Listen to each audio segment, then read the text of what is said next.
अगर आपको ये 9 संकेत मिलते हैं तो आप कोई साधारण मानव नहीं हैं। समझ जाइए कि स्वयं भगवान आपके साथ हैं। इसी के साथ दोस्तों, इस वीडियो में मैं आपको बताऊंगा कि अगर आपको सपने में भगवान के दर्शन हुए हैं तो ऐसे में क्या छोटा सा काम है जो भगवान चाहते हैं कि आप करें, जो आपको जरूर करना चाहिए। और इसी के साथ मैं आपको बताऊंगा कि कौन सी वो गलती है जो अगर आपके सपने में भगवान आपको दर्शन देकर जाते हैं तो आपको कभी नहीं करनी चाहिए। तो पूरी जानकारी के लिए इस वीडियो को अंत तक जरूर देखिएगा।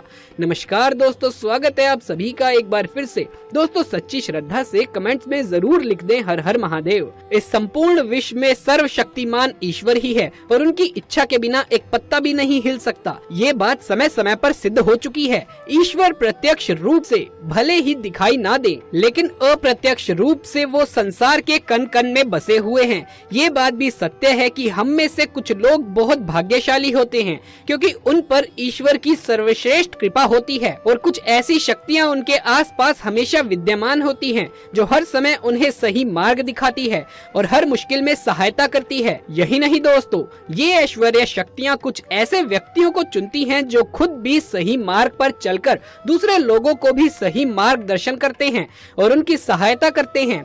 लेकिन हमें कैसे पता चल सकता है कि कौन से व्यक्तियों के साथ ये अलौकिक शक्तियां हैं या ईश्वर की कृपा किन व्यक्तियों के ऊपर बनी हुई है? तो आपको बता दें कि हमारे प्राचीन ग्रंथों में कुछ ऐसे संकेतों के बारे में बताया गया है जिनसे हमें ये समझ में आ सकता है कि किस व्यक्ति पर ईश्वर की कृपा है और अलौकिक शक्तियां हमेशा उसके साथ मौजूद रहती हैं। तो चलिए जान लेते हैं उन संकेतों के बारे में। लेकिन उससे पहले आपसे एक छोटी सी रिक्वेस्ट है कि इस वीडियो को लाइक करके इसे अपने दोस्तों के साथ शेयर करें और अगर अभी तक आपने हमारे चैनल को सब्सक्राइब नहीं किया है तो इसे सब्सक्राइब करके पास वाले बेल आइकन को भी दबा लीजिए। पहली बात, जिस व्यक्ति में काम, क्रोध, ईर्ष्या, मोह माया, लोभ, अहंकार जैसी भावनाएं ना हो, ऐसे व्यक्ति को ईश्वर की श्रेष्ठ कृपा प्राप्त होती है। ऐसा व्यक्ति व्यभिचार नहीं करता, क्रोध नहीं करता या उसे अपने क्रोध पर काबू रखना आता है। ऐसा व्यक्ति कभी गाली गलौच नहीं करता, अपने मन में ईर्ष्या की भावना ना रखकर अपने आचरण और व्यवहार से दया और प्रेम की भावना से दूसरों के साथ पेश आता है। ऐसा व्यक्ति संतोषी व्यक्तित्व का होता है, यानी कि उसे किसी भी वस्तु का अत्यधिक लालच नहीं होता और उसे जितना प्राप्त होता है उसी में वो स्वयं को संतुष्ट मानता है। दूसरी बात, अगर किसी व्यक्ति को सपने में कई बार मंदिर या उसके आसपास का परिसर दिखाई देता है तो शास्त्रों में ऐसा व्यक्ति को भाग्यशाली माना जाता है।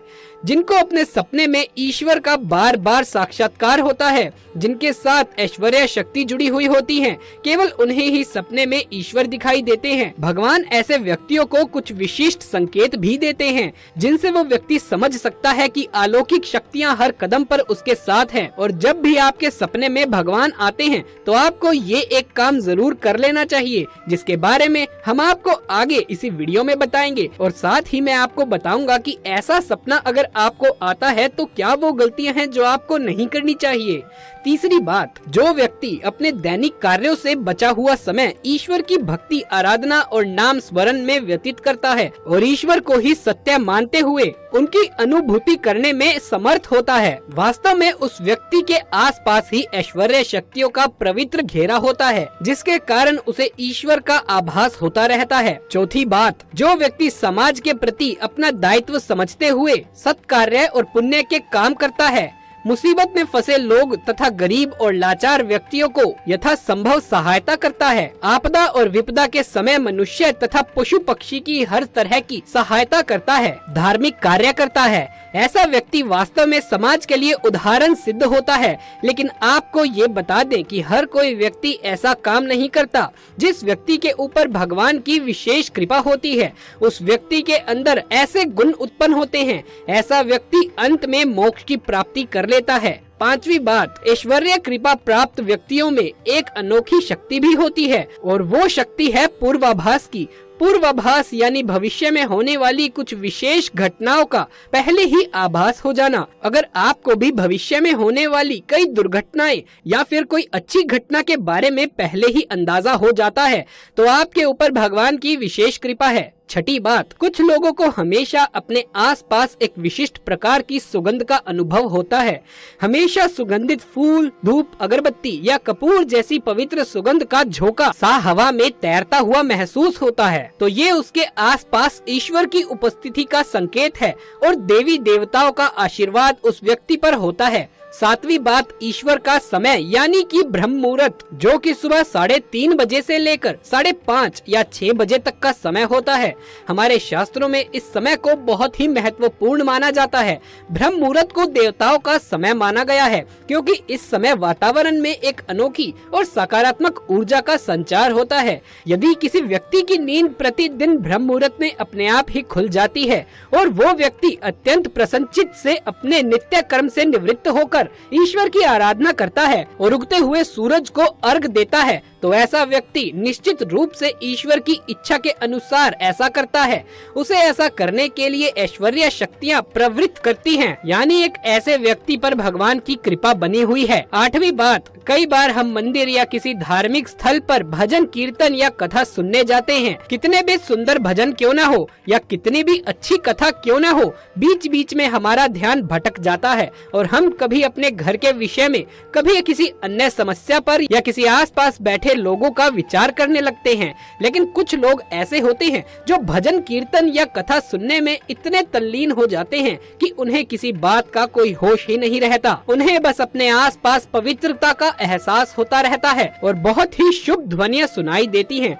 तो ऐसे व्यक्ति का साथ निश्चित ही अलौकिक शक्तियाँ दे रही हैं और ऐसा व्यक्ति आगे चलकर बहुत नाम कमाएगा। नौवीं बात, जो व्यक्ति ईश्वर के चरणों में ही परमानंद की अनुभूति करता है और ईश्वर भक्ति को ही वास्तव आनंद मानता है, ऐसा व्यक्ति ना तो कभी दुखी रह सकता है और ना ही किसी को दुख दे सकता है। ऐसे व्यक्ति का मन और मस्तिष्क हमेशा शांत रहता है, जिससे वो कभी भी सत्य और सदाचार के मार्ग से विचलित नहीं होता। यही उसे ईश्वर से मिला हुआ एक विशेष आशीर्वाद होता है, जिससे वो हमेशा समाज में मान और सम्मान प्राप्त करता है। अब बात करते हैं कि अगर आपको सपने में ईश्वर दिखाई दे तो आपको क्या करना चाहिए। दोस्तों, आपको सपने में जिन भी भगवान के दर्शन हो, फिर चाहे वो महादेव हो, भगवान कृष्ण हो, हनुमान जी हो या विष्णु जी हो या स्वयं माँ लक्ष्मी जी हो, सबसे पहले तो आप इस बात को जान ले, आपको ये सपना किसी बाहरी व्यक्ति को नहीं बताना चाहिए।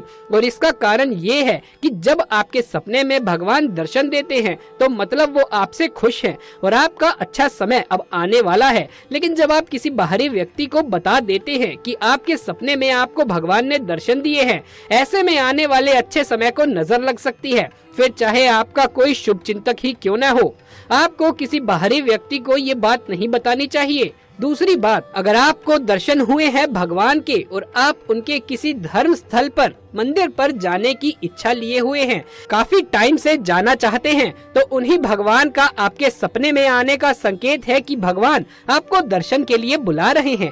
ऐसे में जितना जल्दी संभव हो आपको भगवान के दर्शन कराना चाहिए। मान लीजिए आपको काफी समय से माँ वैष्णो देवी के मंदिर जाने की इच्छा हुई हो और ऐसे में आपको सपने में माता रानी के दर्शन हो जाएं, तो समझ जाइए कि माता रानी आपको दर्शन के लिए बुला रही है। ऐसे में जितना जल्दी संभव हो आपको दर्शन के लिए जरूर जाना चाहिए और वहां जाकर आप जो भी मनोकामना मांगते हैं वो जल्द ही जरूर पूरी होती है। तीसरी बात, स्वप्न में ईश्वर को देखना शुभ है या नहीं, इस बात पर निर्भर करता है कि आपने उन्हें किस मुद्रा में देखा है। यदि आप सपने में भगवान को उग्र और क्रोधित मुद्रा में देखते हैं तो ये शुभ नहीं माना जाता। इसका अर्थ माना जाता है कि आपको कोई भी गलत कार्य नहीं करना चाहिए और अगर आप कोई गलत काम कर रहे हैं तो स्वयं में सुधार करने की जरूरत है। चौथी बात, यदि आप सपने में भगवान को अपने घर में देखते हैं तो इसका मतलब होता है कि आपके और परिवार के सदस्यों पर भगवान का आशीर्वाद बना हुआ है। वहीं यदि आप सपने में अपने कार्यस्थल या स्कूल जैसे स्थान पर भगवान को देखते हैं